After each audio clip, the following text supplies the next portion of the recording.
Astaghfirullah wabarakatuh. Alhamdulillah wassalatu wassalamu ala Rasulillah wa ala alihi wa sahbihi wa mawalah wa la hawla wa la quwata illa billahi wa ba'du. Coba anak-anak itu ya agak ditertibkan ya. Alhamdulillah, segala puja dan pujanya milik Allah subhanahu wa ta'ala. Salawat dan salam kita hadiahkan kepada Rasul kita Nabi besar Muhammad sallallahu alaihi wasallam. Kita lanjutkan kajian kita, masih membahas seputar Lailatul Qadar. Dan malam ini kita fokus amalan-amalan penting di malam Lailatul Qadar. Apa saja amalan yang kita lakukan apabila malam ini adalah malam Lailatul Qadar? Ma'asyiral muslimin yang dimuliakan Allah subhanahu wa ta'ala, kita tahu bahwa Aisyah radhiyallahu anha menggambarkan bagaimana Nabi sallallahu alaihi wasallam apabila masuk di 10 akhir Ramadan. Kata Aisyah radhiyallahu anha, kana Nabi sallallahu alaihi wasallam idza dakhala al-ashra shadda mi'zarahu wa ahya lailatahu wa ayqadha ahlahu.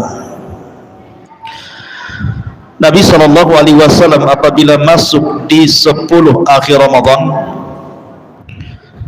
maka Nabi sallallahu alaihi wasallam mengencangkan sarungnya, maknanya sungguh-sungguh lagi di dalam beribadah. Kemudian menghidupkan malamnya dan membangunkan keluarganya untuk beribadah. Lalu dengan apa kita hidupkan malam Lailatul Qadar itu? Ini yang kita akan bahas. Pertama, amalan yang paling utama dari semua amalan adalah doa. Dan itu berdasarkan hadis Aisyah radhiyallahu anha ketika bicara di hadapan Rasul dan mengatakan, ya Rasulullah, in adraktu lailata qadrin famadha aqul. Rasul, kalau seandainya aku tahu nih malam ini malam Lailatul Qadar, kira-kira apa yang harus aku ucapkan? Maka Nabi SAW bersabda, quli Allahumma innaka afuun tuhibbul afwa fa'fu anni. Katakan, wahai Aisyah, ya Allah, sesungguhnya engkau zat yang maha pemaaf dan suka kepada orang yang memaafkan, maka maafkanlah diriku. Ma'asyiral muslimin yang dimuliakan Allah subhanahu wa ta'ala, kenapa permintaan kita kepada Allah di malam Lailatul Qadar itu berkisar soal al-afu, meminta maaf, meminta ampun kepada Allah subhanahu wa ta'ala? Pertama, karena seseorang itu tidak mungkin sanggup menerima azab Allah subhanahu wa ta'ala, baik azab dunia ataupun azab akhirat. Makanya ampunan itu perlu dari Allah subhanahu wa ta'ala. Sampai-sampai Anas bin Malik radhiyallahu an, beliau menceritakan tentang kisah Nabi sallallahu alaihi wasallam yang menziarahi seorang laki-laki yang sedang sakit parah. Kemudian Nabi sallallahu alaihi wasallam mengatakan, hal kunta tad'ullaha bi syai'in aw tas'alahu iya. Apakah engkau sudah meminta sesuatu kepada Allah atau berdoa sesuatu kepada Allah subhanahu wa ta'ala saat sakitmu ini? Maka orang ini mengatakan, na'am, ya, tentu wahai Rasul. Aku katakan, Allahumma ma kunta atau ma kuntu mu'aqibi bi ma kuntu mu'aqibi bihi fil akhirati fa'ajjilhu li fid dunya. Ya Allah, jangan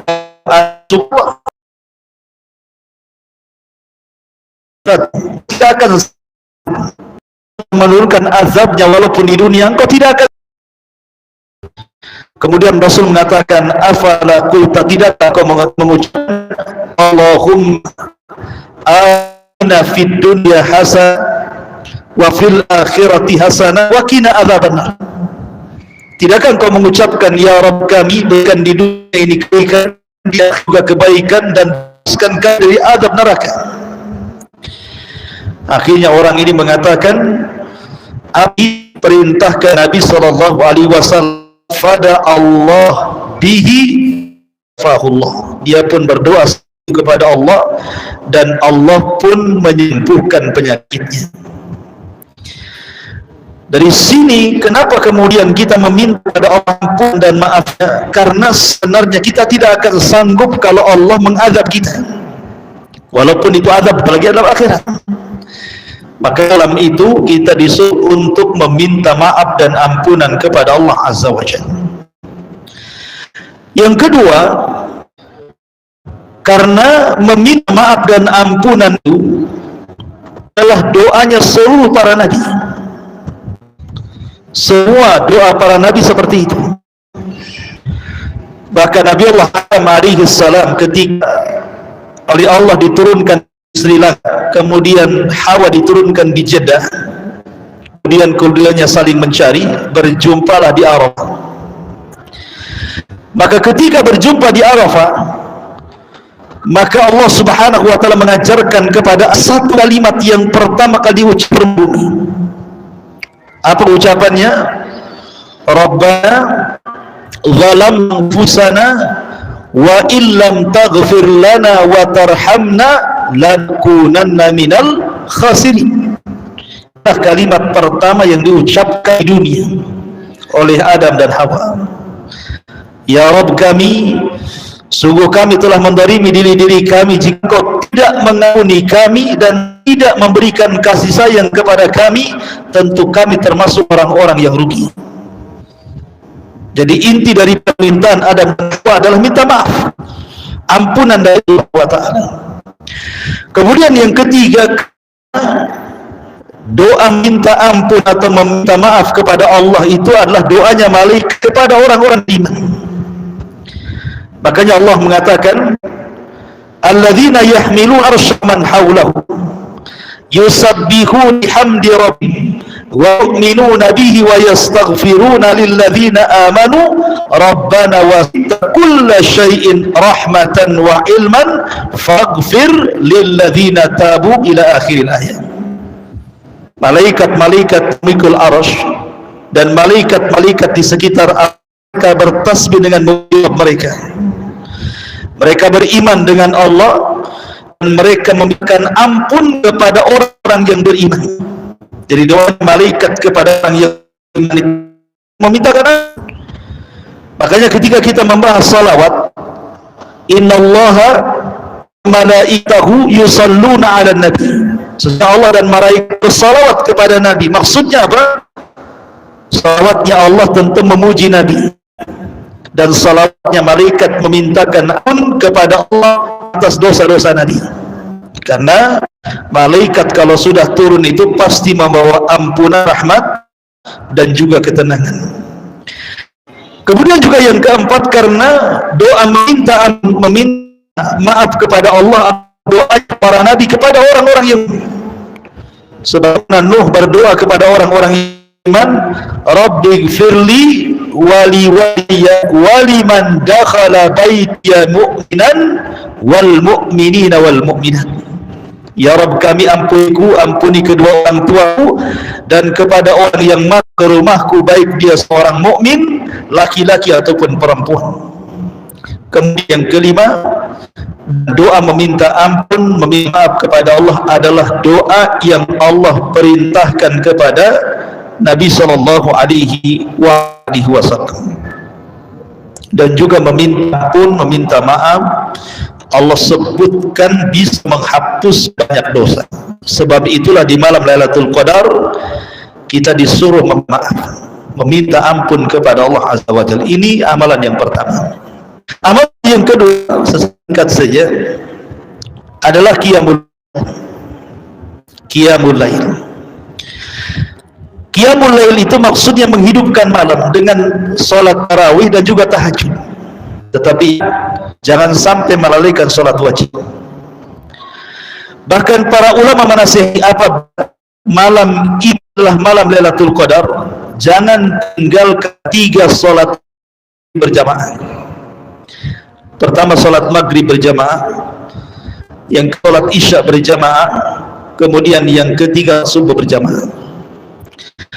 Karena kata para ulama, yang melakukan sholat maghrib berjamaah di malam Lailatul Qadar ataupun sholat isya berjamaah di malam Lailatul Qadar, maka dia telah mendapatkan bagian besar daripada Lailatul Qadar. Apalagi ditambah dengan sholat subuh berjamaah. Kan hadis yang mengatakan barang siapa yang sholat isya berjamaah seolah dia telah salat separuh, dan siapa yang sholat subuh berjamaah maka seolah-olah dia mendapatkan sholat seluruh malam. Jadi tidak meninggalkan 3 waktu wajib ini berjamaah, maka kita telah mendapatkan bagian besar di malam Lailatul Qadar, ditambah dengan qiyamul lail, dengan sholat malam. Kemudian yang ketiga, i'tikaf. Tentu i'tikaf ini kalau mengikuti afdaliyahnya sesuai dengan sunnah Nabi 10 hari, mulai tanggal 20 sampai akhir daripada matahari. Tapi bukan berarti kemudian i'tikaf sejam 2 jam tidak dikatakan i'tikaf juga, karena i'tikaf artinya luzumul masjid biniyat taqarrub ila Allah azza wa jalla. Seseorang melangkahkan diri ke masjid dalam rangka mendekatkan diri kepada Allah. Namanya antum sibuk siang bekerja, kemudian sore antum pulang, antum ingin i'tikaf malamnya saja, itu i'tikaf juga. Tapi tentu i'tikaf yang memang tidak meninggalkan masjid 10 hari dengan hanya i'tikaf malamnya atau siangnya saja, tentu lebih baik i'tikaf yang afdoliyahnya tadi, kan gitu, karena sesuai dengan sunnah Nabi sallallahu alaihi wasallam. Kemudian yang keempat, al-iktsar doa, perbanyak doa, sebagaimana doa tadi Aisyah radhiyallahu anha, doa-doa yang lainnya. Kemudian yang nomor 5, iqadul ahli ila shalah. Juga perlu membangunkan keluarga untuk beribadah. Jangan antum saja yang sibuk laki-laki, tapi ajak juga keluarga untuk beribadah. Kemudian yang nomor 6, al-hirsu ala ada'is salawatil maktub. Berusaha menjaga salat waktu, salat 5 waktu, mulai duhurnya, asarnya, maghribnya, isanya, subuhnya, gitu ya. Karena bagaimanapun bagian ulama mengatakan, ulama salat, ij'alu naharakum kalailikum, jadikan siang kalian seperti malam kalian. Artinya sebagaimana di malam Lailatul Qadar itu malamnya kita suruh beribadah, maka siangnya pun sama gitu. Karena ketika ada orang ditanya tentang rahasia khusyuk salat, Syekh, apa sih khusyuk salat itu? Mengatakan cara orang itu bisa khusyuk salat adalah dengan cara ta'zimullah, mengagungkan Allah. Bagaimana cara mengagungkan Allah? Sebelum salat jangan maksiat. Kalau salat kita tidak bermaksiat kepada Allah, maka masuk dalam salat khusyuk. Tapi kalau seandainya sebelum salat kita maksiat kepada Allah, masuk ke dalam salat tidak akan khusyuk. Begitu juga malam Lailatul Qadar, kalau siangnya kita gunakan untuk beribadah kepada Allah, maka malamnya pun semakin mantap lagi maksudnya. Kemudian yang nomor 7, as-sadaqah, berusaha untuk bersedekah. Kemudian juga yang nomor 8, dan ini yang paling penting, adalah qiraatul Quran. Karena bagaimanapun malam Lailatul Qadar kan malam diturunkan Al-Quran, maka perbanyak membaca Al-Quran.